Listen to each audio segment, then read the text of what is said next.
Bom dia, gente. Boa tarde. Boa noite.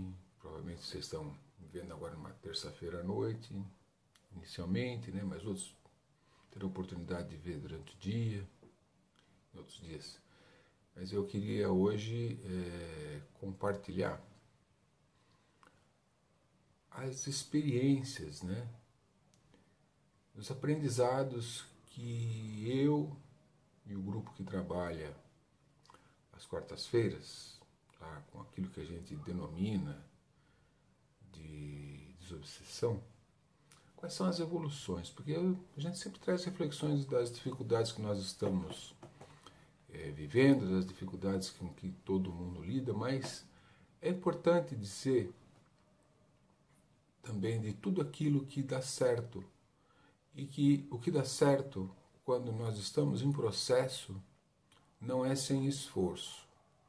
Porque se é bem verdade que os casos são muito dramáticos, também é bem verdade que tem muita gente que se dedica com afinco a ir em busca daquilo que dentro delas desencadeou toda aquela dor, aquele sofrimento, seja no seu aspecto pessoal, seja no seu aspecto familiar, e seja também no seu aspecto que envolve o trabalho, o convívio com outras pessoas. Porque ao longo desses anos, quantos não foram os casos em que pessoas, e às vezes até famílias, chegam pedindo por aquilo que é designado por tratamento na desobsessão? Eu não gosto muito desse nome, mas na falta de um outro melhor, tá bom. Porque as pessoas vêm em busca de que aquela situação se resolva, né? E não é um tratamento que se toma uma pílula e dá certo, não é a espiritualidade que vai lá resolver toda a questão. Por quê? Porque essa questão toda que está sendo ali vivida, e muitas vezes por muitos anos, não foi a espiritualidade que construiu. É quem está lá para receber o tratamento que ao longo não só de muitos anos dessa existência, mas não raro, você verificar que isso é um processo que se repete, que vem já de outras existências, né? E aí chega um momento que é preciso parar para refletir, que é preciso pensar diferente, agir diferente, porque se continuar fazendo tudo como foi feito até agora, o resultado vai continuar sendo o mesmo, né? E há uma ilusão muito grande de que ao chegar num local como esse para tratamento, entre aspas, a espiritualidade vá realizar alguma mágica, né? Alguma mágica vai acontecer e o problema vai se resolver. Isso não é verdade. Isso não funciona dessa maneira.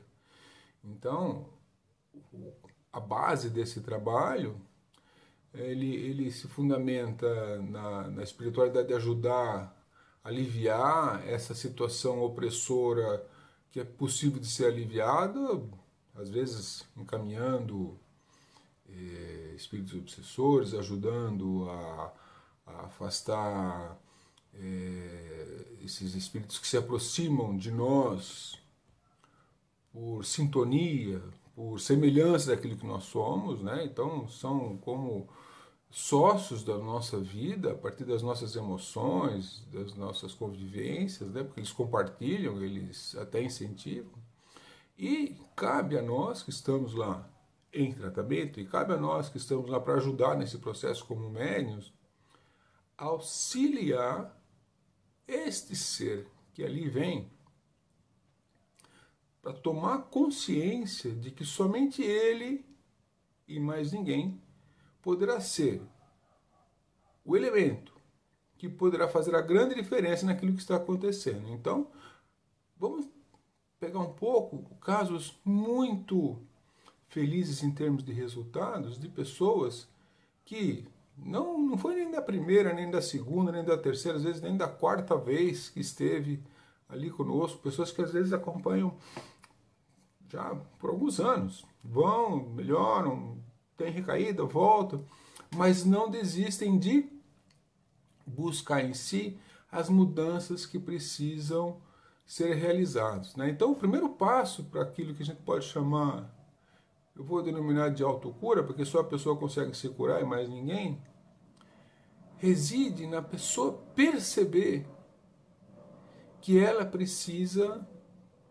encontrar em si o que é que precisa se modificar, o que ela precisa pensar diferente, o que ela precisa eventualmente esquecer, entre aspas, e quando falar esquecer, ela precisa perdoar alguma coisa, entender que naquele momento que ela fez alguma... que você pode falar, eu cometi um erro, fiz uma bobagem. Poxa, mas você naquele momento você fez o melhor que você sabia. É o melhor que o teu acumulado de experiência, vivência, os valores que você tinha determinaram aquilo.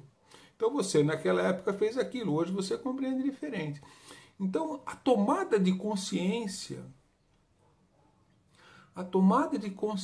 disso que ocorre comigo é que faz toda a diferença. E a partir daí, este ser humano, este homem, essa mulher, esta criança, este adolescente, começa a se libertar de uma série de coisas. E eu posso dizer que a primeira coisa que ele se dá conta é que ele está recheado, impregnado de muitas crenças limitantes. E eu preciso fazer um alerta, né? Muitos de nós, talvez a grande maioria no meio espírita até, compreende muito mal a questão kármica, porque muitos se apoiam nessa questão, porque é karma mesmo, minha família, minha mãe, minha tia, minha avó, meu marido, minha filha, e se esquece de pensar que esse grupo se reuniu com o propósito de se reconciliar. E se está difícil, é porque as pessoas estão com dificuldade de se envolverem com aquilo que precisa ser modificado. E aí assim, puxa, mas eu estou... Quantas vezes, né, nós nos deparamos com essa situação? Puxa, mas eu realmente estou fazendo tudo o que eu posso e o outro não se envolve, o outro não quer. Olha, eu diria que muitas vezes nós temos uma visão de que o outro é o resistente, mas deixamos de lado a possibilidade de nós sermos tão resistentes quanto e não percebermos que não abrimos mão da nossa forma de ver. E casos maravilhosos de mudança, de que hoje as pessoas estão infinitamente melhor, não dá nem para comparar como essa família, essa pessoa às vezes está hoje com aquilo que ela estava há algum tempo atrás. E quando algum tempo atrás é um trabalho perseverante, algumas vezes há mais de ano atrás, algumas um prazo mais curto, 6 meses, 4 meses. Mas qual que é o grande diferencial? A pessoa perceber que ela faz parte da resistência. E quando ela percebe isso, ocorre uma coisa maravilhosa dentro dessa pessoa. Ela começa a se preocupar com ela, e isso faz com que ela deixe gradualmente, gradativamente, de se preocupar com as outras pessoas. Entendendo que o outro tem que cuidar da própria resistência, ela vai cuidar da dela. Então ela começa a enveredar, a iniciar uma busca para aquilo que é o seu processo de entendimento de si mesmo. Começar a aceitar a realidade, entender o que é aquela família, o que é aquele trabalho que ela tem, o quanto do jeito dela ser colabora para que as coisas sejam difíceis, e ela vai se apoderando dela mesma com tal profundidade que os primeiros sintomas que se apresentam quando elas retornam às quartas-feiras, nos dias seguidos que eles voltam, é falar, nossa, eu me irritei menos. Ah, teve problema, mas agora eu percebi que eu ia ter problema. Problema assim, eu me irritei, mas eu percebi que eu ia me irritar. Então eu comecei a tomar uma providência para me irritar menos. Ou às vezes até não me irritar, não cair naquela armadilha de entrar num embate. Então, por que eu digo isso? Porque todo problema que nós temos de influenciação externa que nós podemos classificar como obsessão, seja de um antepassado com o qual nós nos relacionamos e hoje, vamos dizer assim, nos persegue, entre aspas, na realidade a única coisa que ele quer é que a coisa seja justa para os dois lados, e na visão dele ele está tentando fazer justiça com a gente. Seja por um semelhante a nós que tenta tirar proveito do nosso jeito de ser, isso só acontece pelo jeito de nós sermos assim. Então, quando eu começo a perceber que eu sou o meu problema, eu começo a me modificar, é como se eu começasse a romper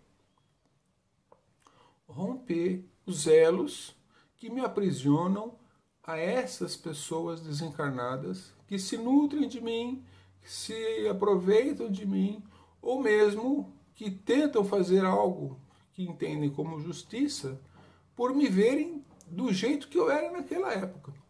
Então, assim, a raiz de toda a cura está em perceber em como eu sou para eu poder trabalhar a minha modificação. E vou dizer que a raiz da minha cura está no meu processo de eu aprender a me modificar dos meus valores.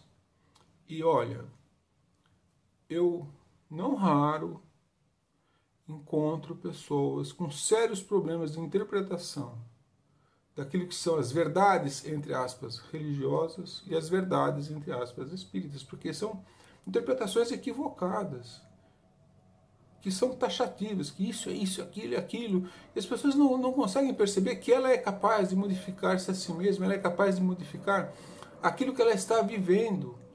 O destino não é uma coisa fixa.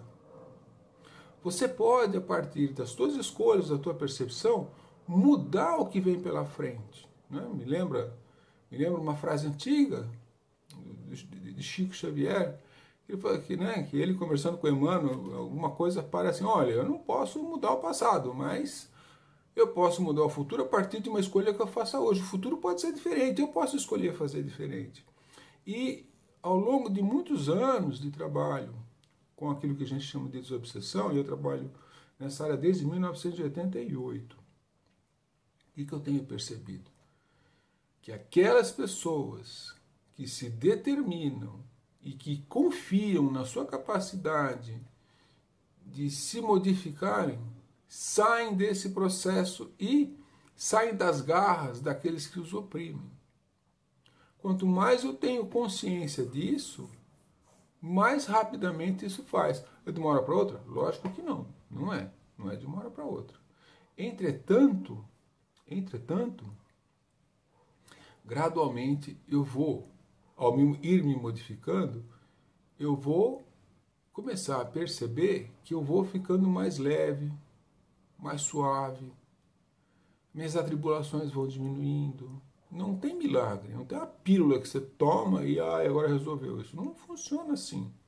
Até porque é só parar para pensar que essa condição, essa situação que eu vivo hoje, não foi construída de uma hora para outra. Utilizando a experiência das manifestações mediúnicas que ocorrem nos trabalhos de desobsessão. Observando as colocações que são realizadas ali por aquelas pessoas que vêm em tratamento, que falam muitas vezes dos seus sonhos, das suas imagens recorrentes, das vozes que ouvem, das situações que vivem familiarmente. Você percebe que são situações que algumas foram construídas, ou talvez todas elas, ao longo de muitas existências, que se concretizam na experiência necessária do que está sendo vivido agora.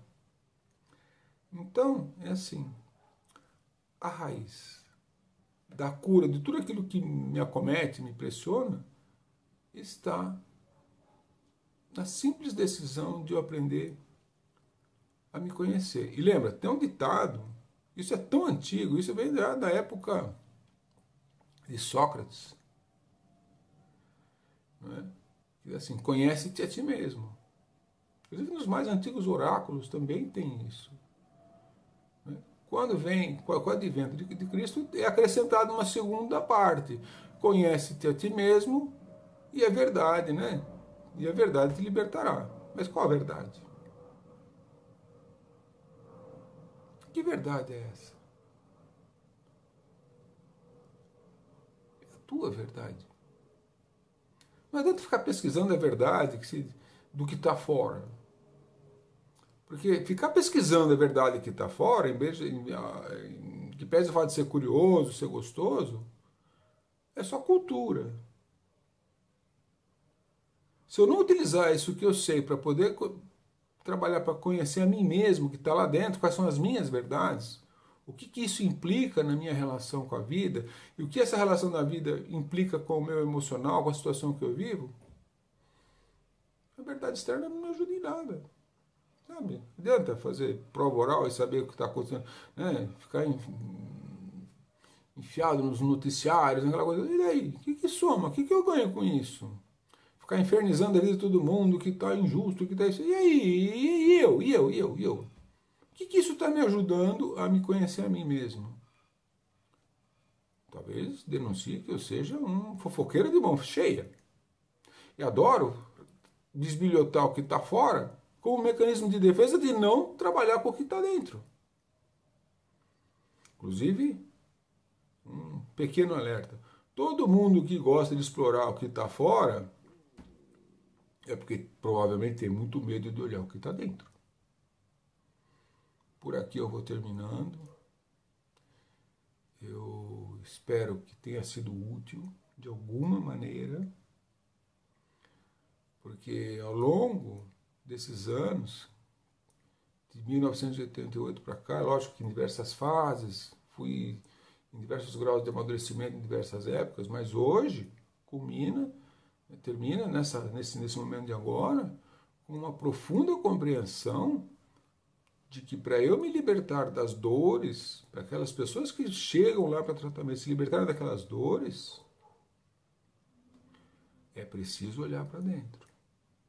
E acima de tudo, conseguir se libertar da posição de vítima, porque eu vejo pessoas extremamente muita dificuldade de aceitar que não são vítimas, às vezes por conta de uma perda, e querem comover o mundo pela dor e o sofrimento de alguém que ele perdeu, e ele não percebe, ou ela não percebe, que a perda estava ali para ele aprender a lidar com a perda. Porque morrer de fato ninguém morre. Corpo físico, sim, esse avatar que a gente usa fica por aqui. Mas eu, como ser humano, não deixo de existir. Então não adianta nada eu ter um monte de conhecimento sobre espiritualidade, sobre isso, se eu não efetivamente conseguir colocar em prática. É um conhecimento que até então está se mostrando inútil. Porque só serve para eu falar da boca para fora, eu não consigo trazer para dentro. Então, esse é o grande aprendizado, tá bom? Bom, já falei bastante. Eu espero de coração que ajude algumas reflexões. Eu tenho muito carinho por todos nós, inclusive comigo mesmo, porque todos nós estamos numa imensa batalha para aprendermos a nos conhecermos a nós mesmos e a partir desse autoconhecimento nos libertarmos dessa dor e sofrimento que nos acompanha há milênios, e esperamos que daqui para frente isso vai ficando no passado, tá bom?